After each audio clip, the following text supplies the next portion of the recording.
Hey, business owners. I just wanted to take a minute to really encourage you to set up a coronavirus plan.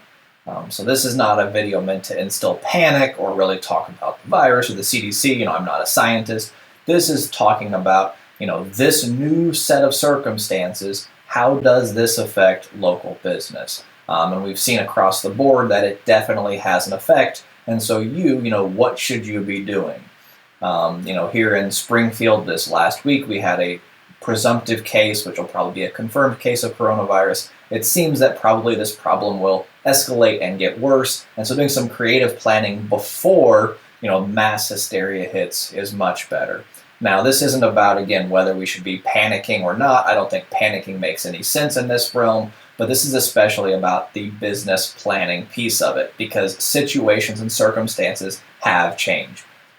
So just like in school, whenever they had earthquake drills or tornado drills, your business should start to be pre-planning what it looks like to work within this new realm of the coronavirus because it seems likely from all accounts that things will continue on for a number of months at least before they calm down again.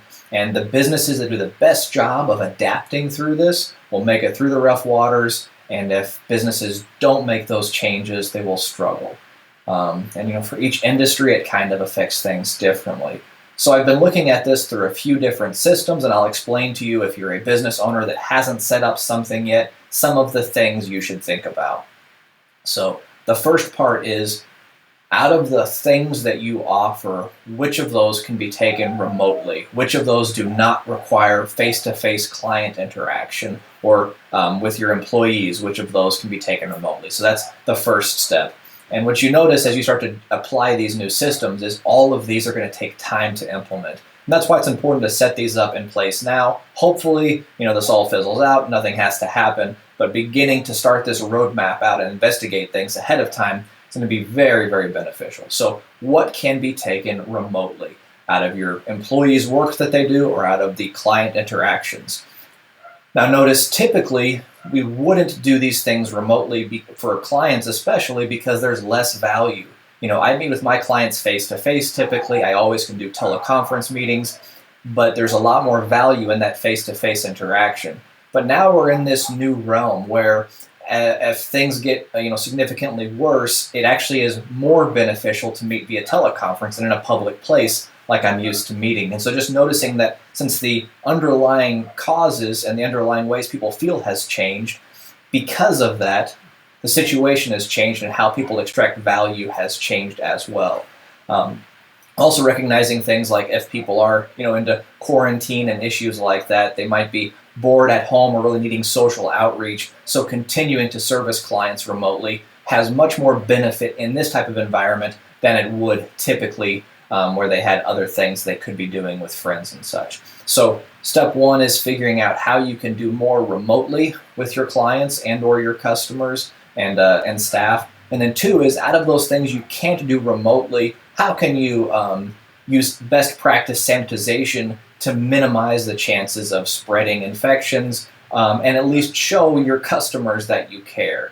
So I had a client meeting at Dancing Mule Coffee earlier, great place to meet up. As I gave them my card, they handed me the receipt, and before they handed me the pen to sign for the signature and the tip, they actually sprayed down and disinfected the pen. Okay, and so through that process, that let me know a few things. One, it let me know that they actually cared. Two, it gave me some peace of mind that at least I was going to have a good chance of signing without contracting something. But that's the underlying purpose of all of this, is to show your customers you care and to be a leader in this space. And businesses that don't do things like that, they don't give their customers that amount of faith. And so there's a higher chance that a higher percentage of customers may stop using that business, whether justified or not. So by taking these preventative measures, you really highlight and showcase yourself as someone that truly cares. So, this is essentially a PR test for companies. And if you've been watching the space, a lot of local companies and definitely a lot of the major companies have been sending out information to their clients, letting them know, hey, here's what we typically do to keep things sanitary and safe. Here's how we've modified any current practices to make sure that we're, cleaning more regularly or doing these things. And again, that's an important PR piece to keep things going along. It's not meant to pander and to act like you care. It's truly meant to do your part. In this way, by calmly reacting as a business owner, there's a better chance to ride through this storm, to continue offering your customers value, hopefully to have less of a drop in business to ride out this storm, and also to do your part in the community which you live in. And the better of a job that we can all do to help make this not get big as far as the spread of the virus goes by doing our part, well, then the quicker that the local economy gets back to normal. So it really benefits everybody. If you have any questions, if you're having trouble figuring out for your business strategic steps to take, please reach out to me. I'm going to try to do some 15, 20-minute Zoom teleconferences with businesses that have questions.